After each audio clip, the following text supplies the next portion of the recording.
بسم الله الرحمن الرحيم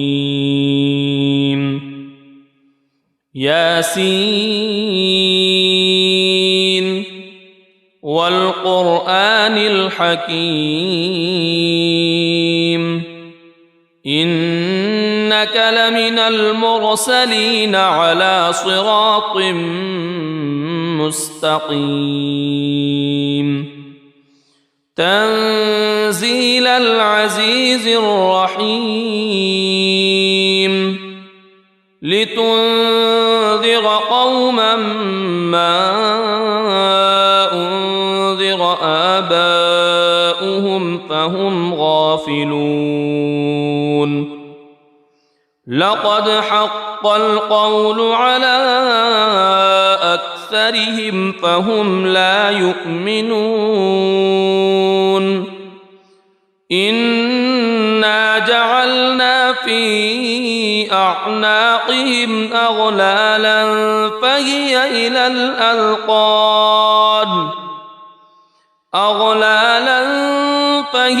إلى الأذقان فهم مقمحون وجعلنا من بين أيديهم سدا ومن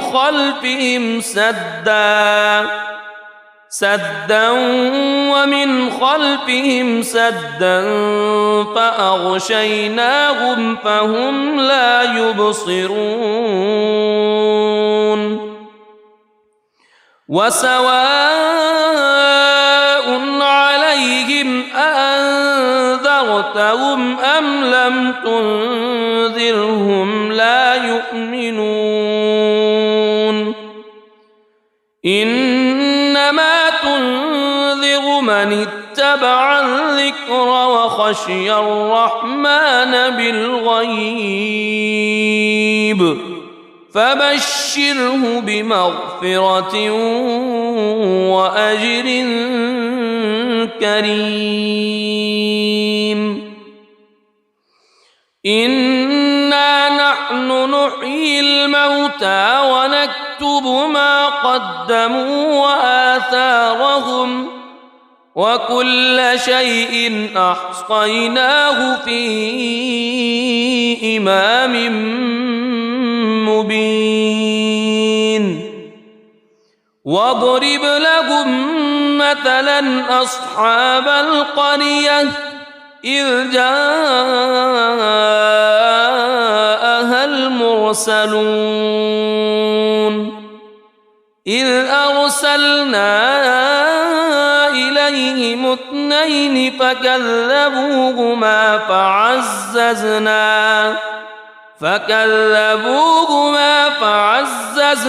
بثالث فقالوا إنا إليكم مرسلون قالوا ما أنتم إلا بشر مثلنا وما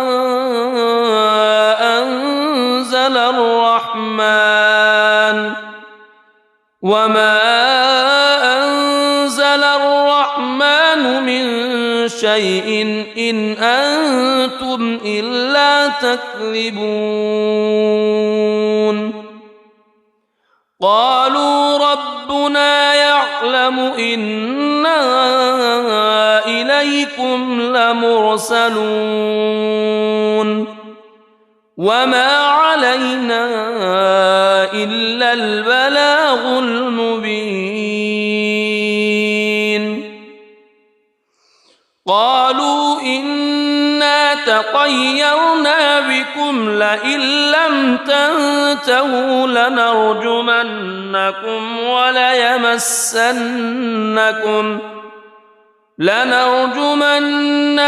وليمسنكم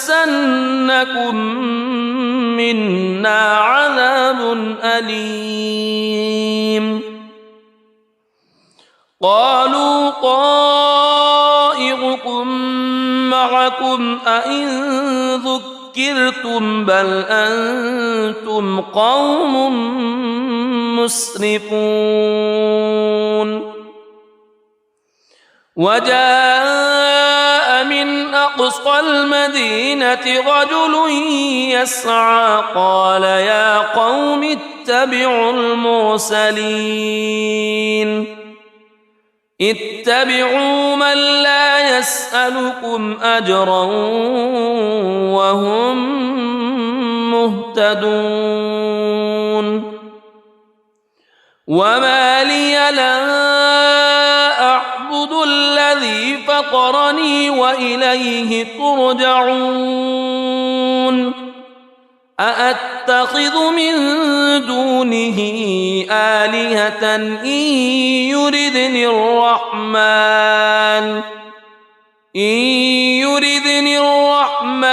بضر لا تغن عني شفاعتهم شيئا ولا ينقذون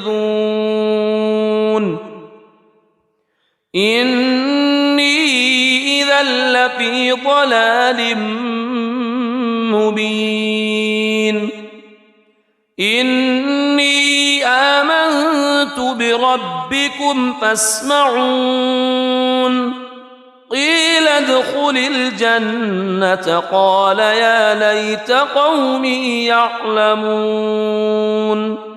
بما غفر لي ربي وجعلني من المكرمين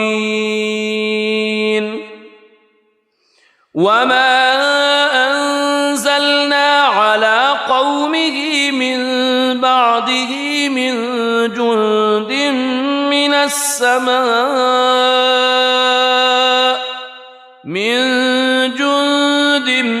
من السماء وما كنا منزلين إن كانت إلا صيحة واحدة فإذا هم خامدون يا حسرة على العباد ما يأتيهم من رسول إلا كانوا به يستهزئون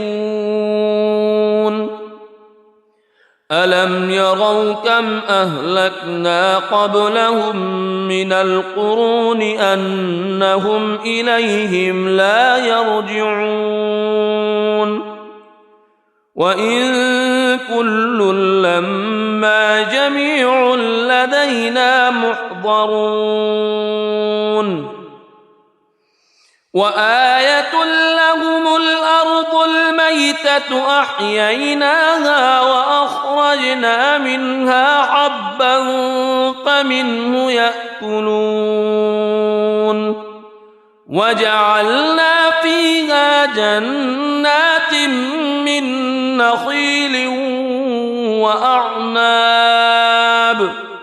من نخيل وأعناب وفجرنا فيها من العيون ليأكلوا من ثمره وما عملته أيديهم أفلا يشكرون سبحان الذي خلق الأزواج كلها مما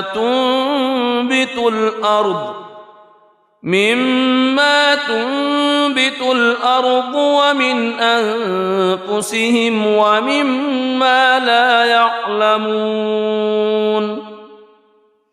وآية لهم الليل نسلخ منه النهار فإذا هم مظلمون والشمس تجري لمستقر لها ذلك تقدير العزيز العليم والقمر قدرناه منازل حتى عاد كالعرجون القديم لا الشمس ينبغي لها أن تدرك القمر ولا الليل سابق النهار وكل في فلك يسبحون وآية لهم أنا حملنا ذريتهم في الفلك المشحون وخلقنا لهم من مثله ما يركبون وإن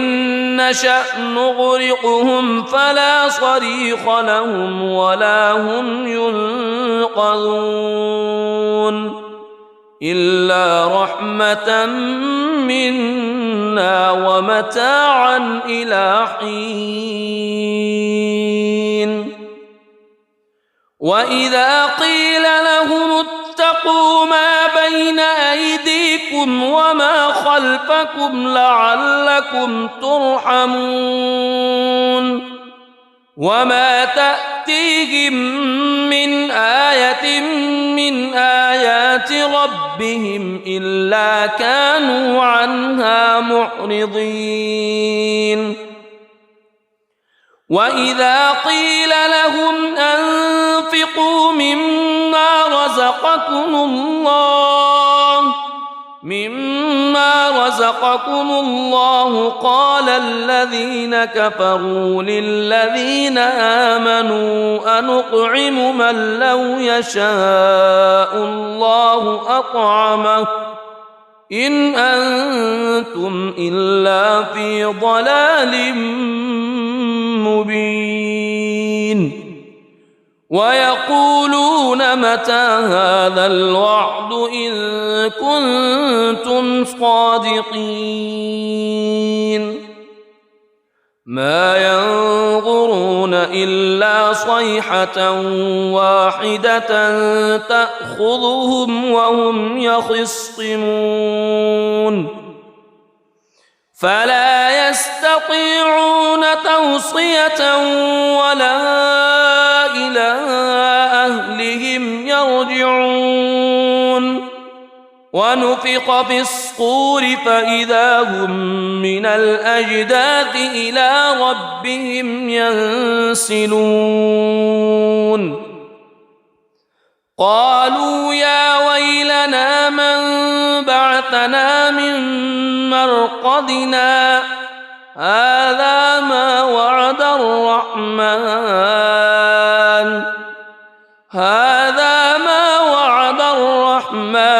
وصدق المرسلون إن كانت إلا صيحة واحدة فإذا هم جميع لدينا محضرون فاليوم لا تظلم نفس شيئا ولا تجزون إلا ما كنتم تعملون إن أصحاب الجنة اليوم في شغل فاكهون هم وأزواجهم في ظلال على الأرائك متكئون لهم فيها فاكهة ولهم ما يدعون سلام قولا من رب رحيم وامتازوا اليوم أيها المجرمون ألم أعهد إليكم يا بني ألا تعبدوا الشيطان ألم أعهد إليكم يا بني آدم ألا تعبدوا الشيطان إنه لكم عدو مبين وأن اعبدوني هذا صراط مستقيم ولقد أضل منكم جبلا كثيرا أفلم تكونوا تعقلون هذه جهنم التي كنتم توعدون اصلوها اليوم بما كنتم تكفرون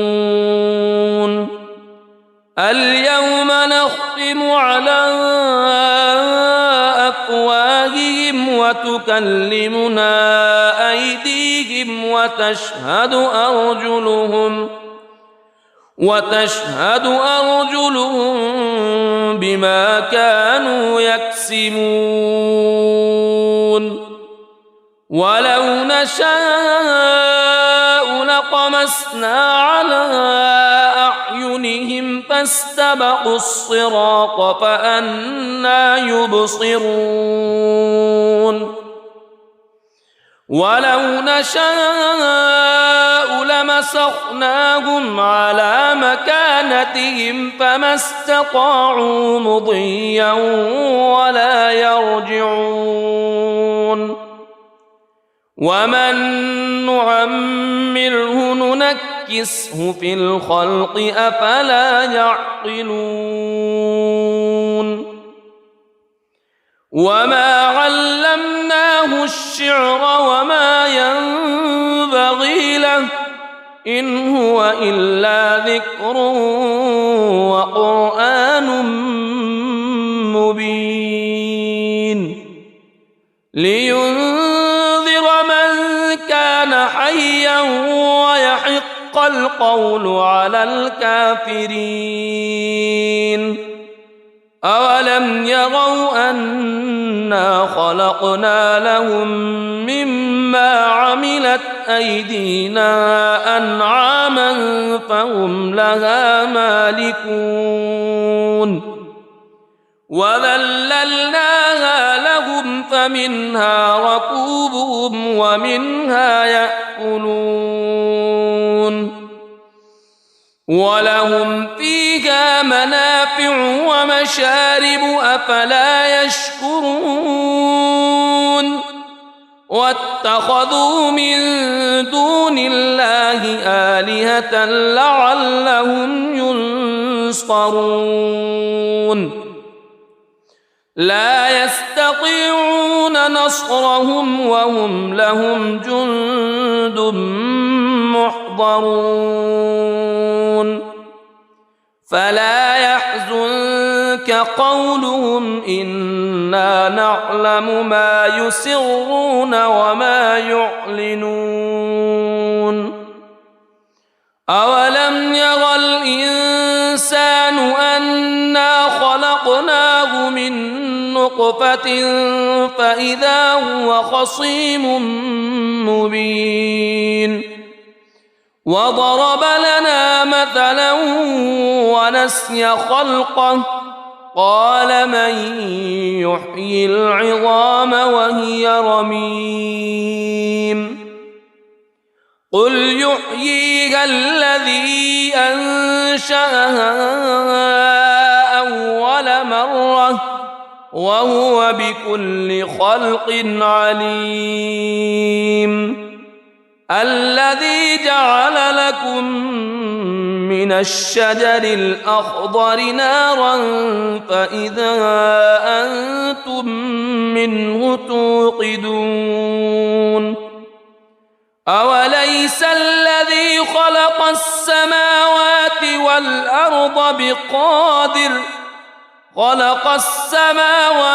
والأرض بقادر على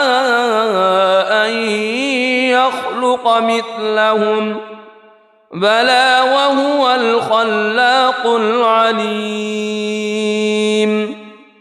إنما أمره إذا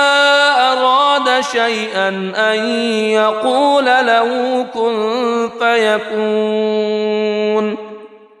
فسبحان الذي بيده ملكوت كل شيء وإليه ترجعون بسم الله الرحمن الرحيم الرحمن علم القرآن خلق الإنسان علمه البيان الشمس والقمر بحسبان والنجم والشجر يسجدان والسماء رفعها ووضع الميزان ألا تطغوا في الميزان وأقيموا الوزن بالقسط ولا تخسروا الميزان والأرض وضعها للأنام فيها فاكهة والنخل ذات الأكمام والحب ذو العصف والريحان فبأي آلاء ربكما تكذبان خلق الإنسان من صلصال كالفخار وخلق الجان من مارج من نار فبأي آلاء ربكما تكذبان رب المشرقين ورب المغربين فبأي آلاء ربكما تكذبان مرج البحرين يلتقيان بينهما برزخ لا يبغيان فبأي آلاء ربكما تكذبان يخرج منهما اللؤلؤ والمرجان فبأي آلاء ربكما تكذبان وله الجوار المنشآت في البحر كالأعلام فبأي آلاء ربكما تكذبان كل من عليها فان ويبقى وجه ربك ذو الجلال والإكرام فبأي آلاء ربكما تكذبان يسأله من في السماوات والأرض كل يوم هو في شأن فبأي آلاء ربكما تكذبان سنفرغ لكم أيها الثقلان فبأي آلاء ربكما تكذبان يا معشر الجن والإنس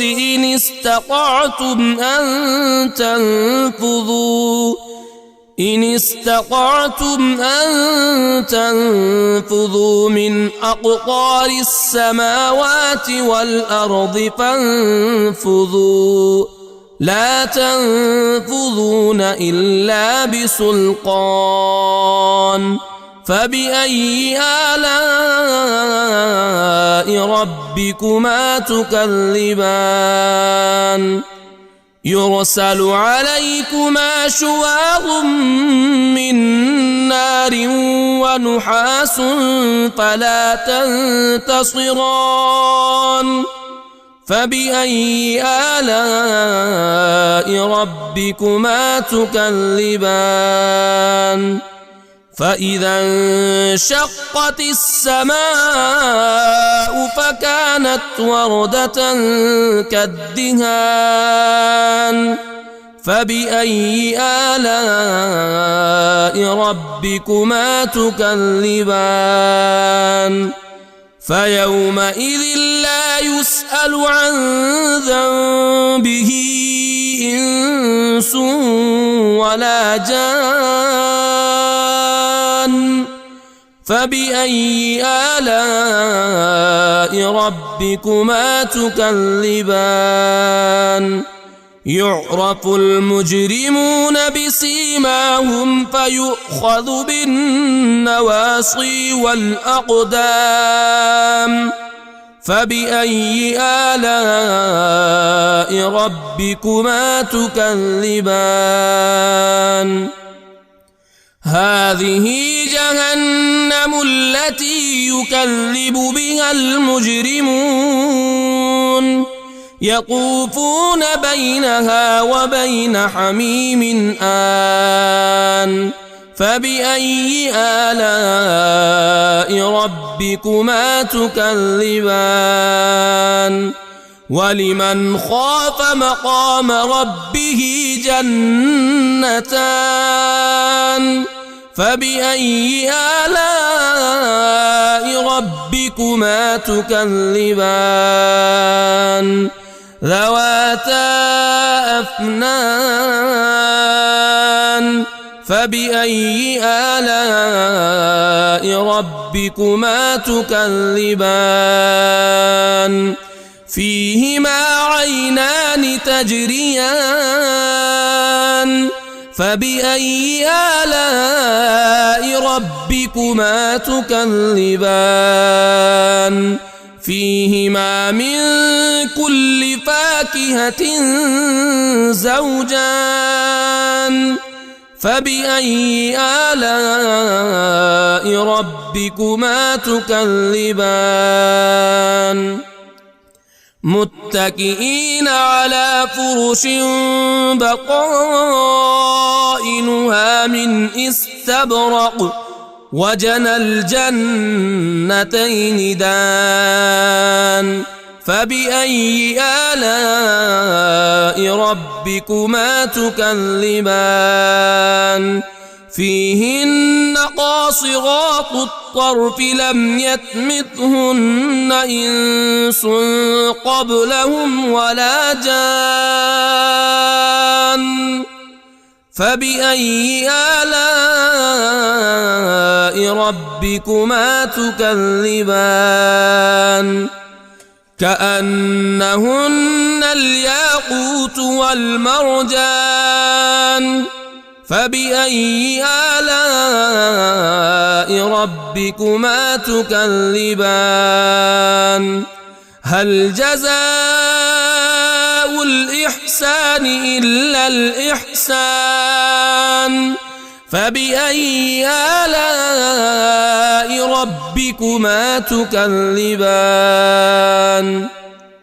ومن دونهما جنتان فبأي آلاء ربكما تكذبان مدهامتان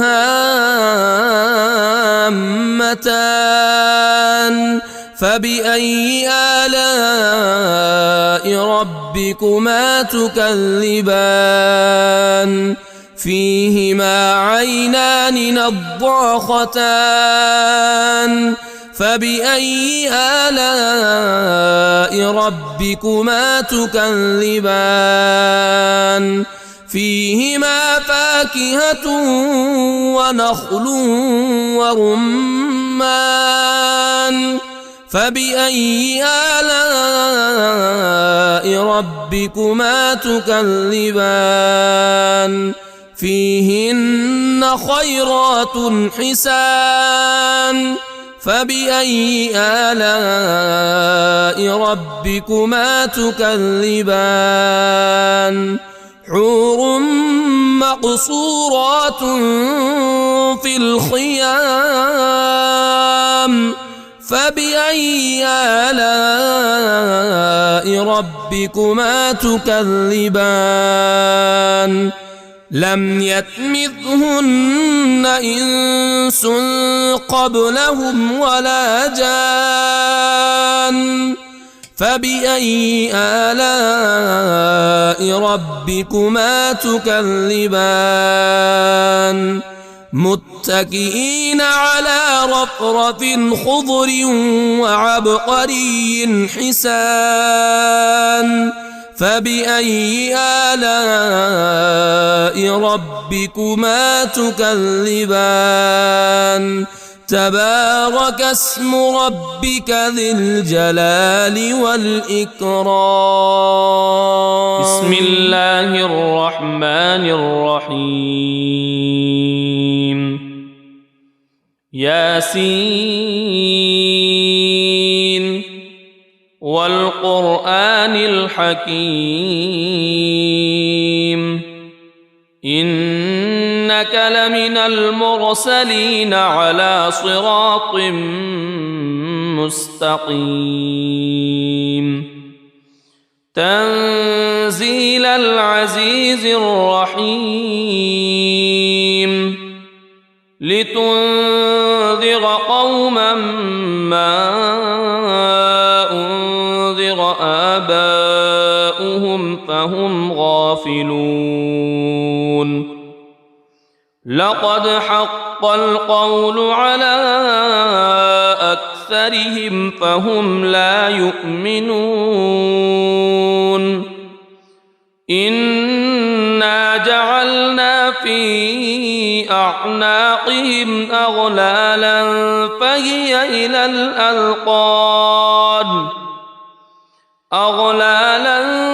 فهي إلى الأذقان فهم مقمحون وجعلنا من بين أيديهم سدا ومن خلفهم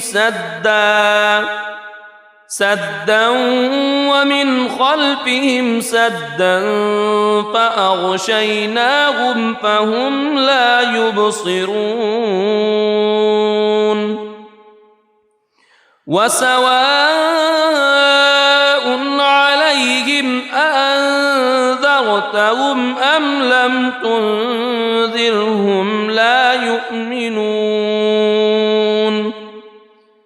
إنما تنذر من اتبع الذكر وخشي الرحمن بالغيب فبشره بمغفرة وأجر كريم إنا نحن نحيي الموتى ونكتب ما قدموا وآثارهم وكل شيء أحصيناه في إمام مبين واضرب لهم مثلا أصحاب القرية إذ جاءها المرسلون إذ أرسلنا إليهم اثنين فكذبوهما فعززنا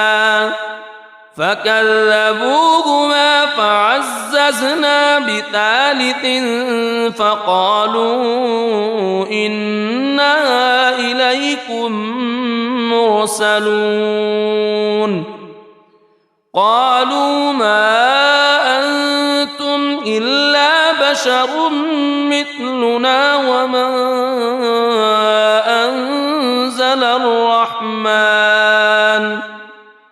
وما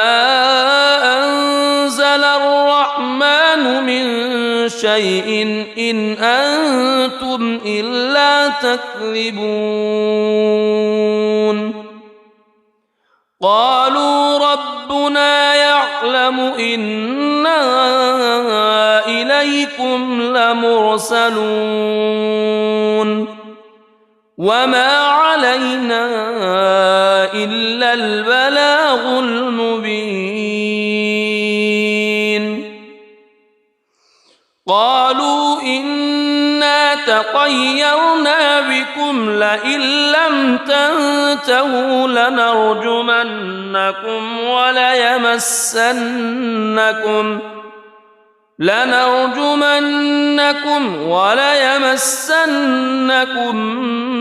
منا عذاب أليم قالوا طائركم معكم أئن ذكرتم بل أنتم قوم مسرفون وجاء من أقصى المدينة رجل يسعى قال يا قوم اتبعوا المرسلين اتبعوا من لا يسألكم أجرا وهم مهتدون وما لي لا أعبد الذي فطرني وإليه ترجعون أأتخذ من دونه آلهة إن يردني الرحمن بضر لا تغن عني شفاعتهم شيئا ولا ينقذون إني إذا لفي ضلال مبين إني آمنت بربكم فاسمعون قيل ادخل الجنة قال يا ليت قومي يعلمون بما غفر لي ربي وجعلني من المكرمين وما أنزلنا على قومه من بعده من جند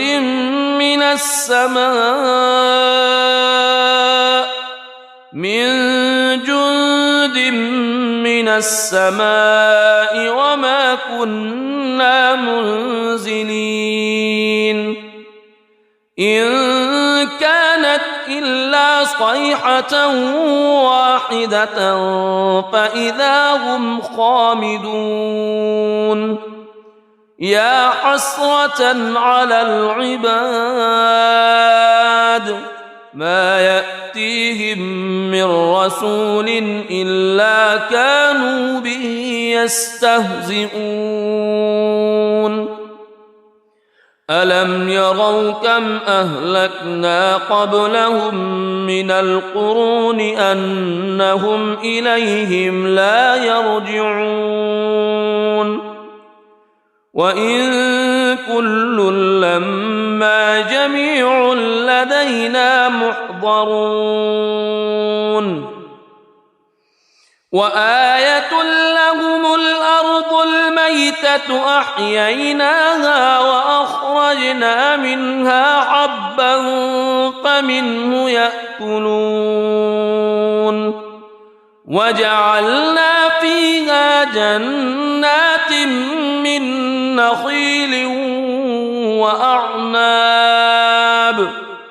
من نخيل وأعناب وفجرنا فيها من العيون ليأكلوا من ثمره وما عملته أيديهم أفلا يشكرون سبحان الذي خلق الأزواج كلها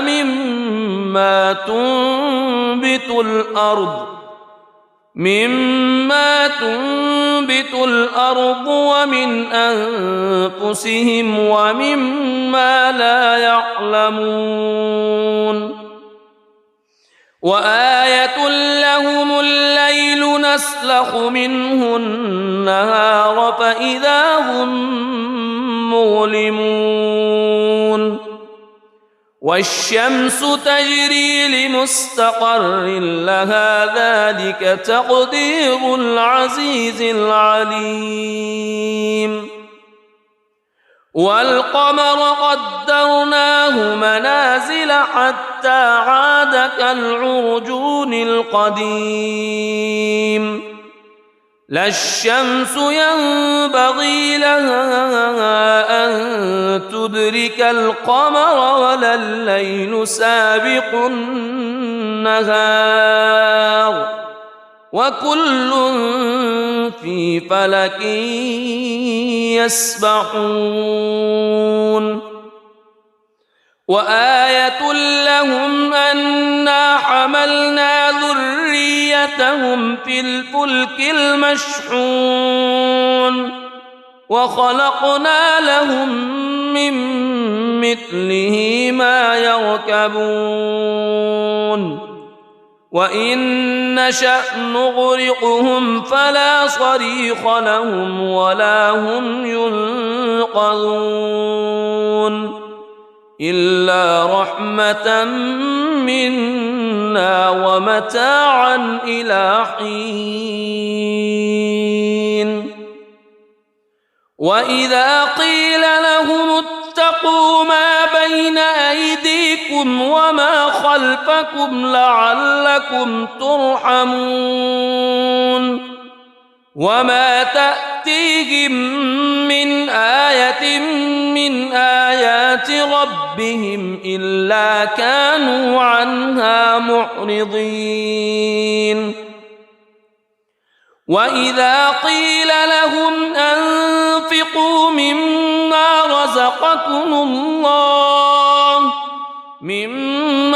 رزقكم الله قال الذين كفروا للذين آمنوا أنطعم من لو يشاء الله أطعمه إن أنتم إلا في ضلال مبين ويقولون متى هذا الوعد إن كنتم صادقين ما ينظرون إلا صيحة واحدة تأخذهم وهم يخصمون فلا يستطيعون توصية ولا إلى أهلهم يرجعون ونفخ في الصور فإذا هم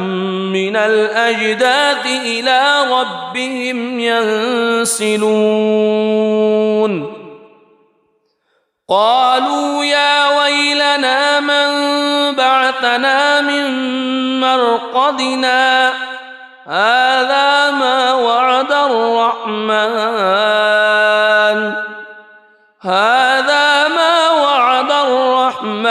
وصدق المرسلون إن كانت إلا صيحة واحدة فإذا هم جميع لدينا محضرون فاليوم لا تظلم نفس شيئا ولا تجزون إلا ما كنتم تعملون إن أصحاب الجنة اليوم في شغل فاكهون هم وأزواجهم في ظلال على الأرائك متكئون لهم فيها فاكهة ولهم ما يدعون سلام قولا من رب رحيم وامتازوا اليوم أيها المجرمون ألم أعهد إليكم يا بني ألا تعبدوا الشيطان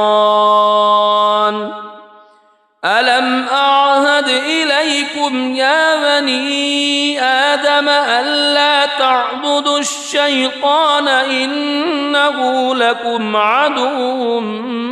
مبين وأن اعبدوني هذا صراط مستقيم ولقد أضل منكم جبلا كثيرا أفلم تكونوا تعقلون هذه جهنم التي كنتم توعدون اصلوها اليوم بما كنتم تكفرون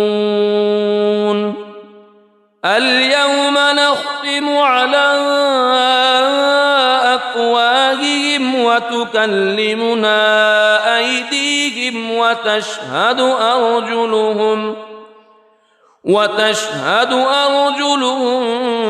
بما كانوا يكسبون ولو نشاء لطمسنا على أعينهم فاستبقوا الصراط فأنى يبصرون ولو نشاء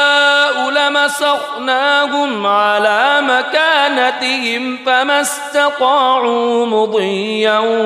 ولا يرجعون ومن نعمره ننكسه في الخلق أفلا يعقلون وما علمناه الشعر وما ينبغي له إن هو إلا ذكر وقرآن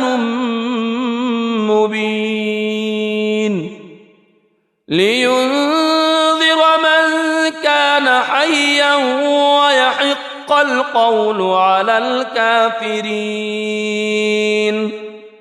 أولم يروا أنا خلقنا لهم مما عملت أيدينا أنعاما فهم لها مالكون وذللناها لهم فمنها ركوبهم ومنها يأكلون ولهم فيها منافع ومشارب أفلا يشكرون واتخذوا من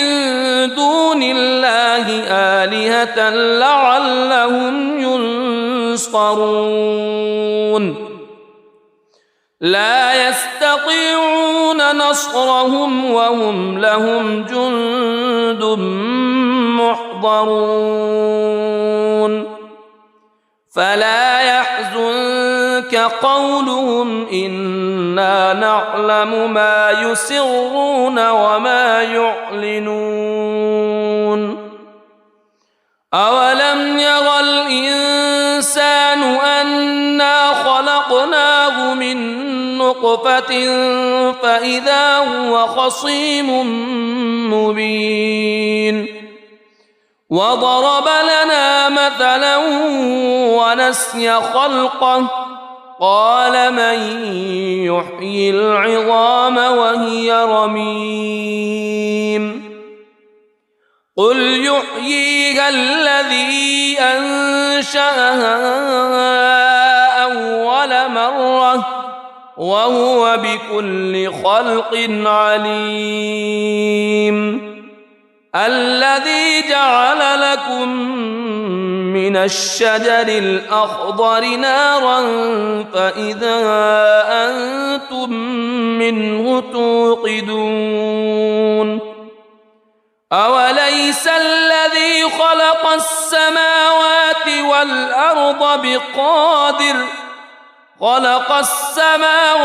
والأرض بقادر على أن يخلق مثلهم بلى وهو الخلاق العليم إنما أمره إذا أراد شيئا أن يقول له كن فيكون فسبحان الذي الذي بيده ملكوت كل شيء وإليه ترجع. بسم الله الرحمن الرحيم. الرحمن علم القرآن خلق الإنسان علمه البيان. الشمس والقمر بحسبان والنجم والشجر يسجدان. والسماء رفعها ووضع الميزان ألا تطغوا في الميزان وأقيموا الوزن بالقسط ولا تخسروا الميزان. والأرض وضعها للأنام فيها فاكهة والنخل ذات الأكمام والحب ذو العصف والريحان. فبأي آلاء ربكما تكذبان. خلق الإنسان من صلصال كالفخار وخلق الجان من مارج من نار. فبأي آلاء ربكما تكذبان.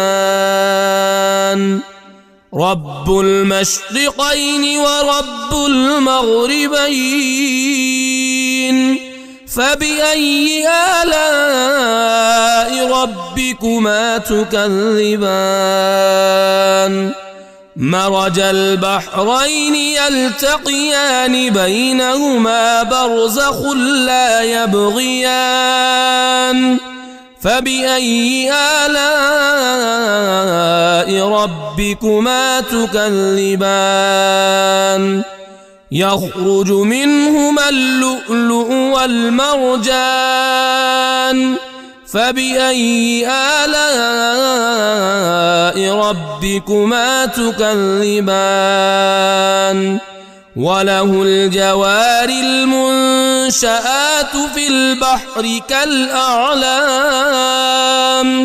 فبأي آلاء ربكما تكذبان. كل من عليها فان ويبقى وجه ربك ذو الجلال والإكرام. فبأي آلاء ربكما تكذبان. يسأله من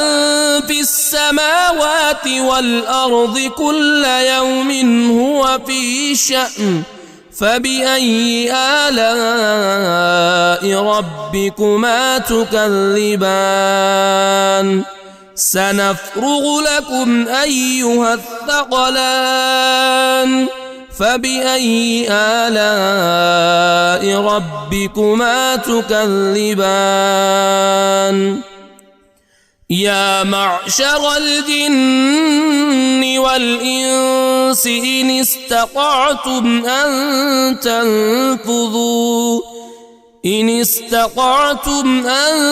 تنفذوا من أقطار السماوات والأرض فانفذوا لا تنفذون إلا بسلطان. فبأي آلاء ربكما تكذبان. يرسل عليكما شواظ من نار ونحاس فلا تنتصران. فبأي آلاء ربكما تكذبان. فإذا انشقت السماء فكانت وردة كالدهان فبأي آلاء ربكما تكذبان فيومئذ لا يسأل عن ذنبه إنس ولا جان فبأي آلاء ربكما تكذبان يعرف المجرمون بسيماهم فيؤخذ بالنواصي والأقدام فبأي آلاء ربكما تكذبان هذه جهنم التي يكذب بها المجرمون يطوفون بينها وبين حميم آن فبأي آلاء ربكما تكذبان ولمن خاف مقام ربه جنتان فبأي آلاء ربكما تكذبان ذواتا أفنان فبأي آلاء ربكما تكذبان فيهما عينان تجريان فبأي آلاء ربكما تكذبان فيهما من كل فاكهة زوجان فبأي آلاء ربكما تكذبان متكئين على فرش بطائنها من استبرق وجنى الجنتين دان فبأي آلاء ربكما تكذبان فيهن قاصرات الطرف لم يطمثهن إنس قبلهم ولا جان فبأي آلاء ربكما تكذبان كأنهن الياقوت والمرجان فبأي آلاء ربكما تكذبان هل جزاء الإحسان إلا الإحسان فبأي آلاء ربكما تكذبان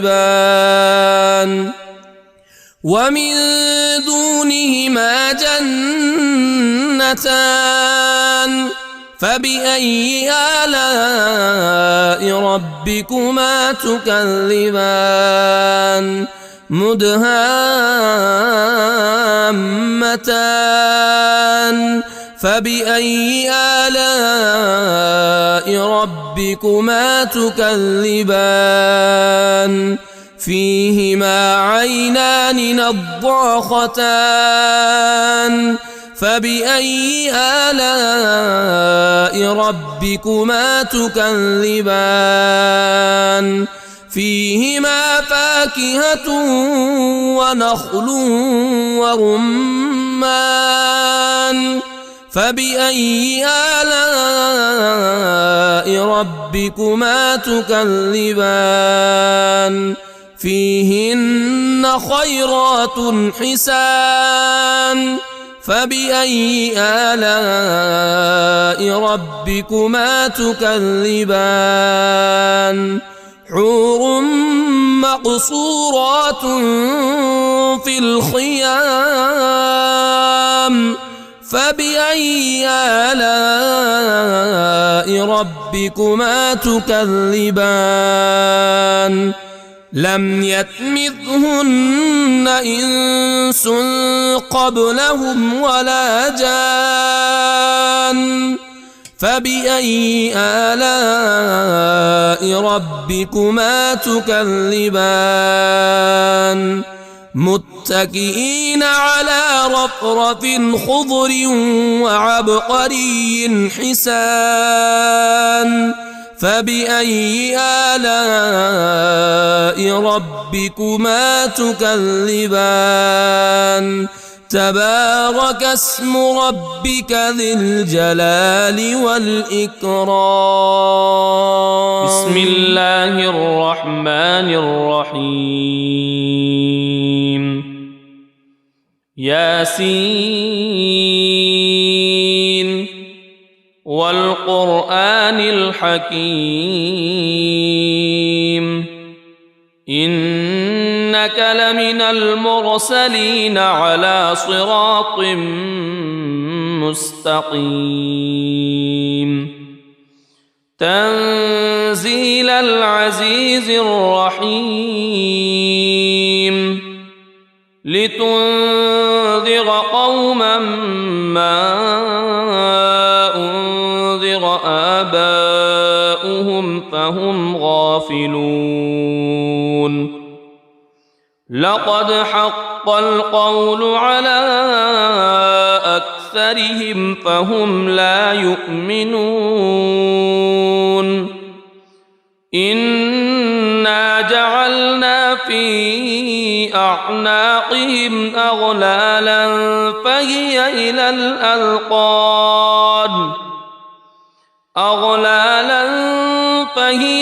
الأذقان فهم مقمحون وجعلنا من بين أيديهم سدا ومن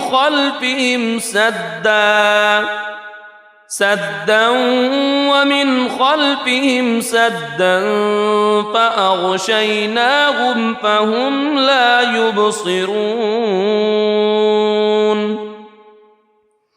وسواء عليهم أأنذرتهم أم لم تنذرهم لا يؤمنون إنما تنذر من اتبع الذكر وخشي الرحمن بالغيب فبشره بمغفرة وأجر كريم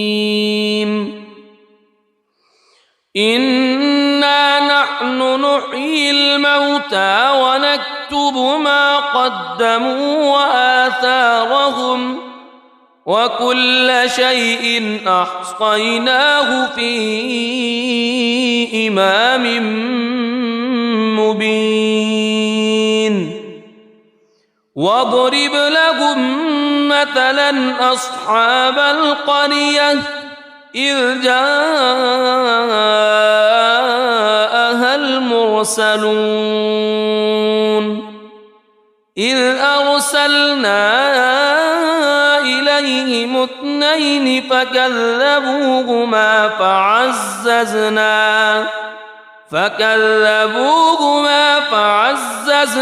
بثالث فقالوا إنا إليكم مرسلون قالوا ما أنتم إلا بشر مثلنا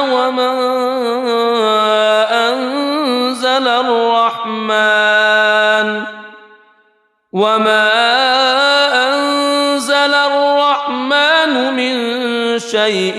إن أنتم إلا تكذبون قالوا ربنا يعلم إنا إليكم لمرسلون وما علينا علينا إلا البلاغ المبين قالوا إنا تطيرنا بكم لئن لم تنتهوا لنرجمنكم وليمسنكم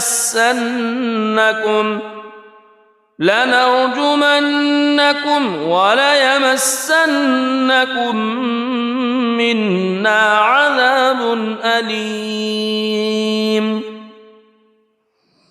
قالوا طائركم معكم أئن ذكرتم بل أنتم قوم مسرفون وجاء من أقصى المدينة رجل يسعى قال يا قوم اتبعوا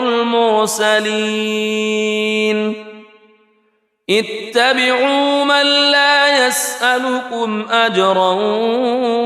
وهم مهتدون وما لي لا أعبد الذي فطرني وإليه ترجعون أأتخذ من دونه آلهة إن يردني الرحمن بضر لا تغن عني شفاعتهم شيئا ولا ينقذون إني إذا لفي ضلال مبين إني آمنت بربكم فاسمعون قيل ادخل الجنة قال يا ليت قومي يعلمون بما غفر لي ربي وجعلني من المكرمين وما أنزلنا على قومه من بعده من جند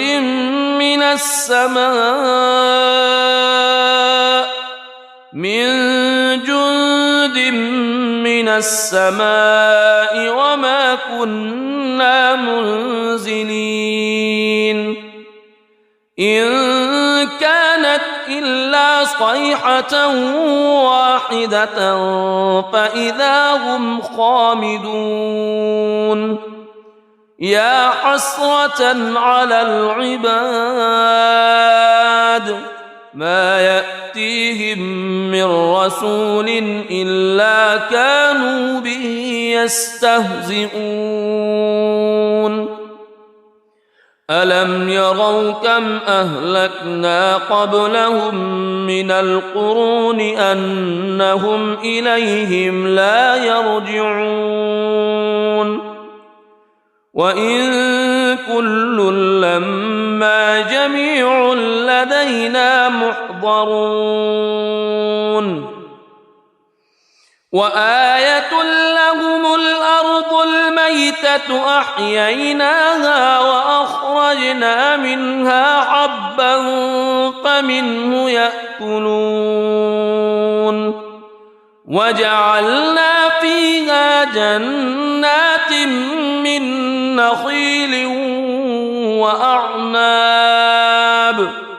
من نخيل وأعناب وفجرنا فيها من العيون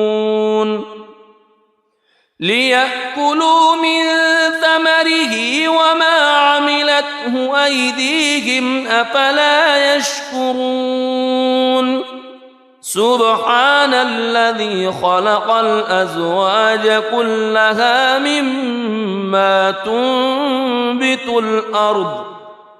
مما تنبت الأرض ومن أنفسهم ومما لا يعلمون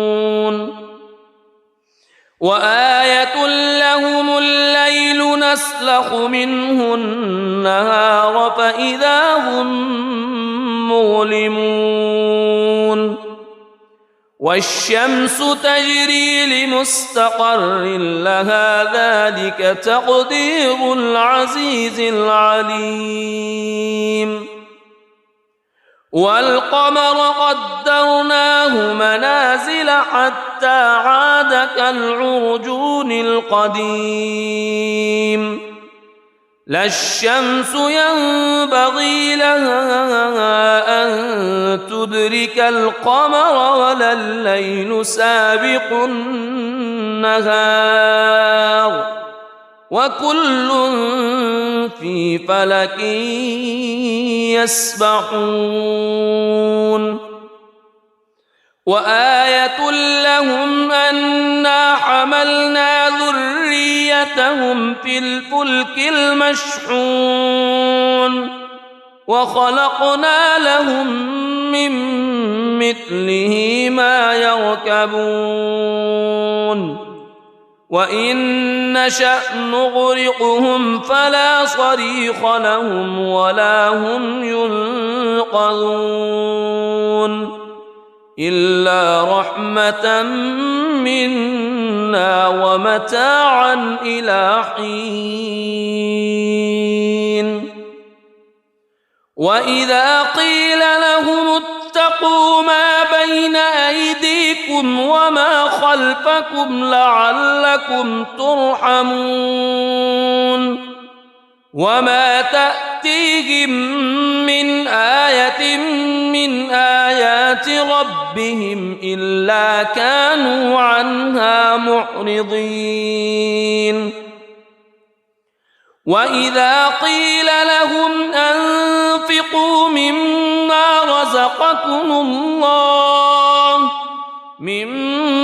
رزقكم الله قال الذين كفروا للذين آمنوا أنطعم من لو يشاء الله أطعمه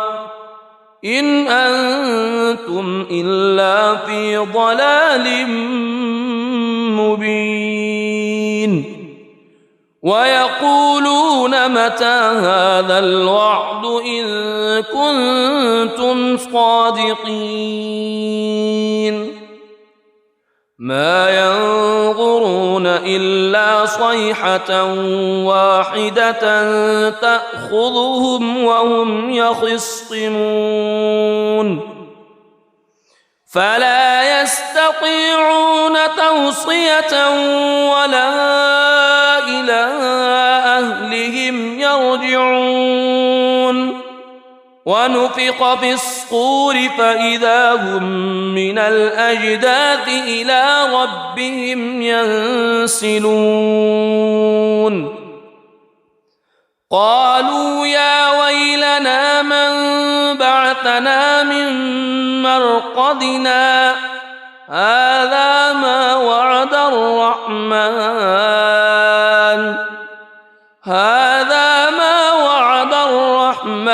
وصدق المرسلون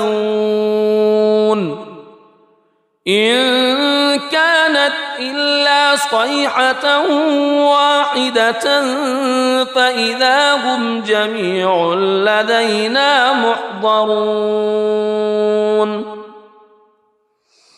فاليوم لا تظلم نفس شيئا ولا تجزون إلا ما كنتم تعملون إن أصحاب الجنة اليوم في شغل فاكهون هم وأزواجهم في ظلال على الأرائك متكئون لهم فيها فاكهة ولهم ما يدعون سلام قولا من رب رحيم وامتازوا اليوم أيها المجرمون ألم أعهد إليكم يا بني ألا تعبدوا الشيطان ألم أعهد إليكم يا بني آدم ألا تعبدوا الشيطان إنه لكم عدو مبين وأن اعبدوني هذا صراط مستقيم ولقد أضل منكم جبلا كثيرا أفلم تكونوا تعقلون هذه جهنم التي كنتم توعدون اصلوها اليوم بما كنتم تكفرون اليوم نختم على أفواههم وتكلمنا أيديهم وتشهد أرجلهم بما كانوا يكسبون ولو نشاء لطمسنا على أعينهم فاستبقوا الصراط فأنى يبصرون ولو نشاء لمسخناهم على مكانتهم فما استطاعوا مضيا ولا يرجعون ومن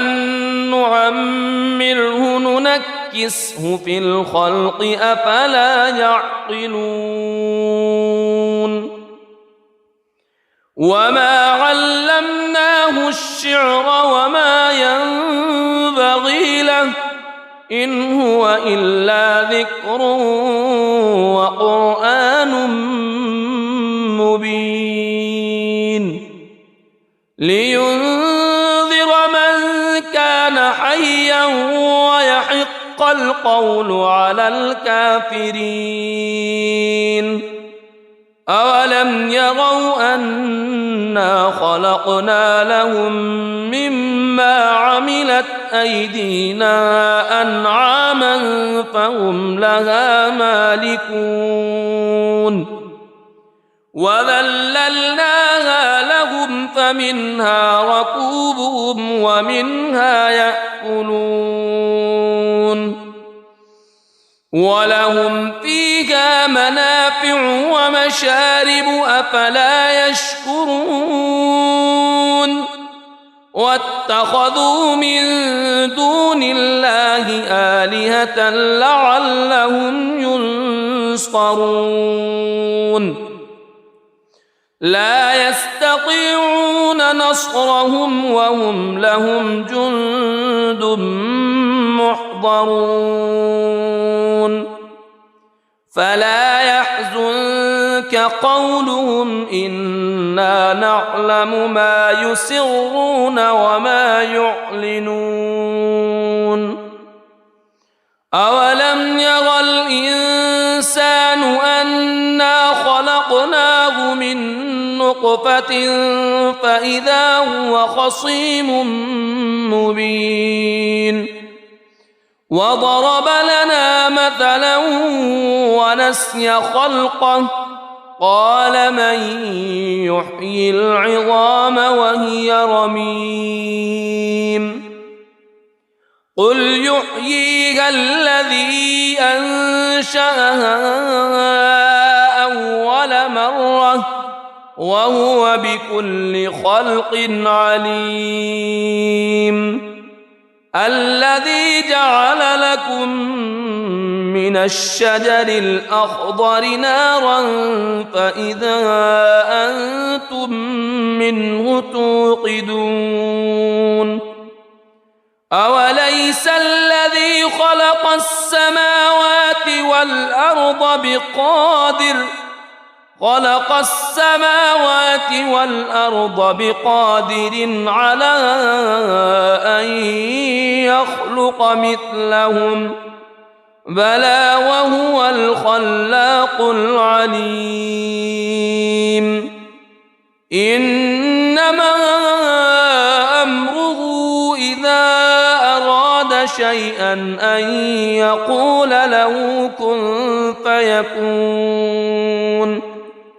فسبحان الذي بيده ملكوت كل شيء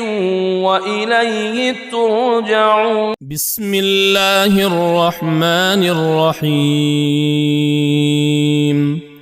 الرحمن علم القرآن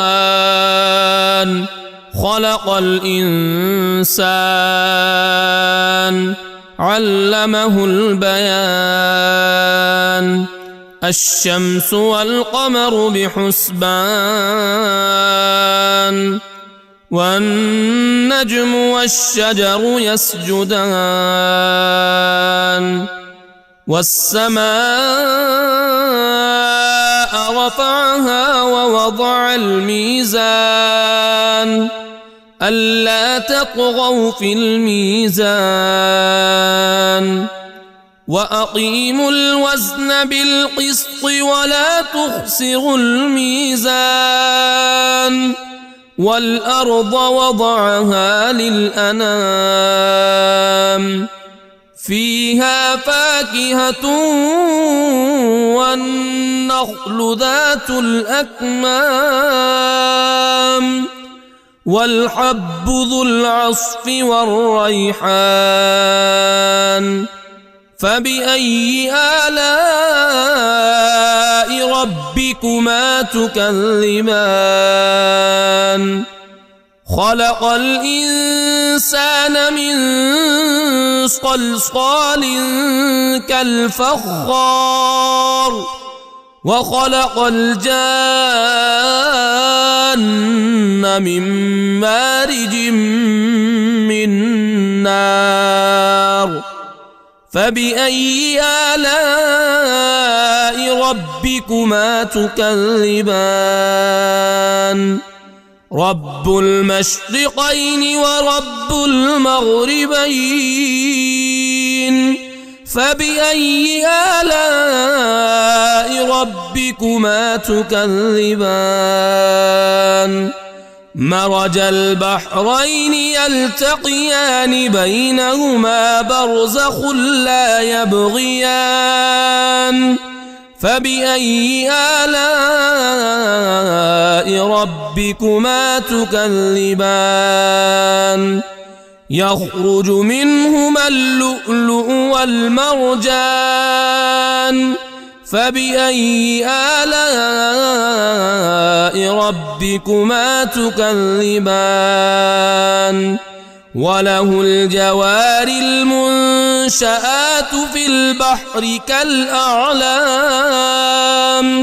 فبأي آلاء ربكما تكذبان كل من عليها فان ويبقى وجه ربك ذو الجلال والإكرام فبأي آلاء ربكما تكذبان يسأله من في السماوات والأرض كل يوم هو في شأن فبأي آلاء ربكما تكذبان سنفرغ لكم أيها الثقلان فبأي آلاء ربكما تكذبان يا معشر الجن والإنس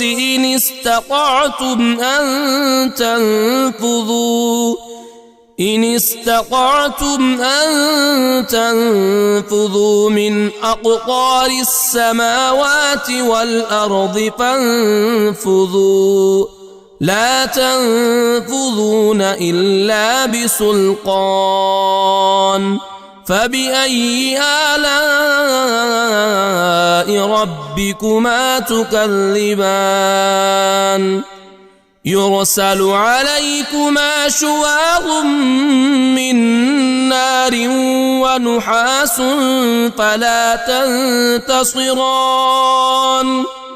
فبأي آلاء ربكما تكذبان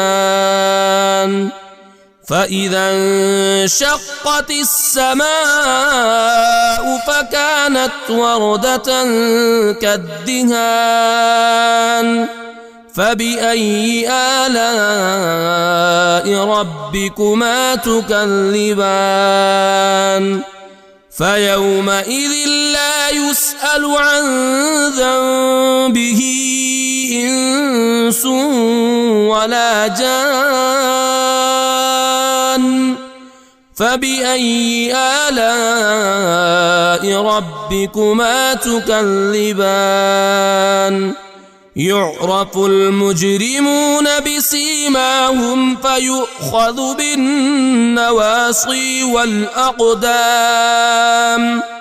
فبأي آلاء ربكما تكذبان هذه جهنم التي يكذب بها المجرمون يطوفون بينها وبين حميم آن فبأي آلاء ربكما تكذبان ولمن خاف مقام ربه جنتان فبأي آلاء ربكما تكذبان ذواتا أفنان فبأي آلاء ربكما تكذبان فيهما عينان تجريان فبأي آلاء ربكما تكذبان فيهما من كل فاكهة زوجان فبأي آلاء ربكما تكذبان متكئين على فرش بطائنها من استبرق وجنى الجنتين دان فبأي آلاء ربكما تكذبان فيهن قاصرات الطرف لم يطمثهن إنس قبلهم ولا جان فبأي آلاء ربكما تكذبان كأنهن الياقوت والمرجان فبأي آلاء ربكما تكذبان هل جزاء الإحسان إلا الإحسان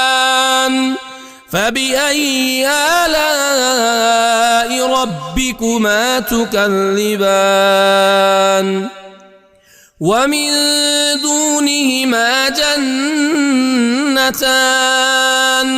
فبأي آلاء ربكما تكذبان مدهامتان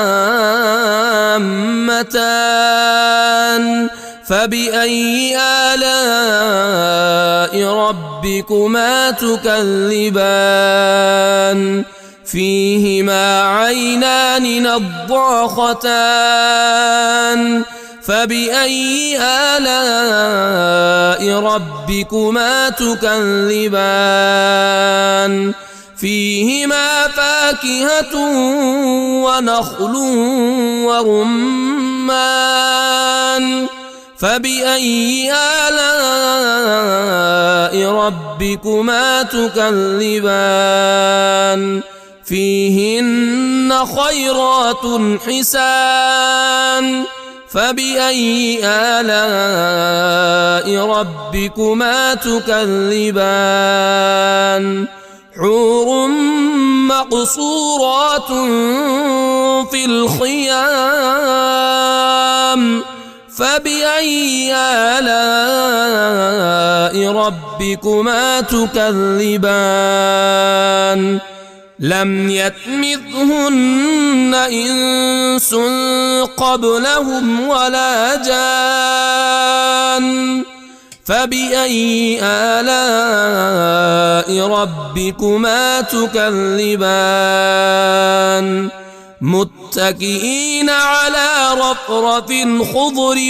وعبقري حسان فبأي آلاء ربكما تكذبان تبارك اسم ربك ذي الجلال والإكرام.